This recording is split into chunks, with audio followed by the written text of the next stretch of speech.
தூதர் ஸல்லல்லாஹு அலைஹி வஸல்லம் அவர்கள் மக்காவிலிருந்து மதீனாவிற்கு நாடு துறந்து வந்த பொழுது அங்கு யூதர்கள் கணிசமாக வசித்து வந்தனர். அப்பொழுது தொழுகையில் பைத்துல் மக்திஸை முன்னோக்குமாறு நபி ஸல்லல்லாஹு அலைஹி வஸல்லம் அவர்களுக்கு அல்லாஹ் கட்டளையிட்டான்.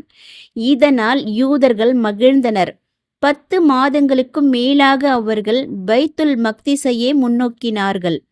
இருப்பினும் இப்ராஹிம் அவர்களின் கிப்லாவான காபாவையே நபி ஸல்லல்லாஹு அலைஹி வஸல்லம் அவர்கள் விரும்பினார்கள்.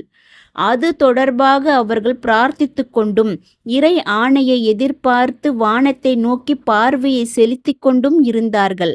அப்பொழுதுதான், நபியே, உங்கள் முகம் அடிக்கடி வானத்தை நோக்கி திரும்புவதை நாம் பார்த்து கொண்டுதான் இருக்கின்றோம். எனவே நீங்கள் விரும்புகின்ற கிப்லாவை முன்னோக்கி உங்களை நாங்கள் திருப்ப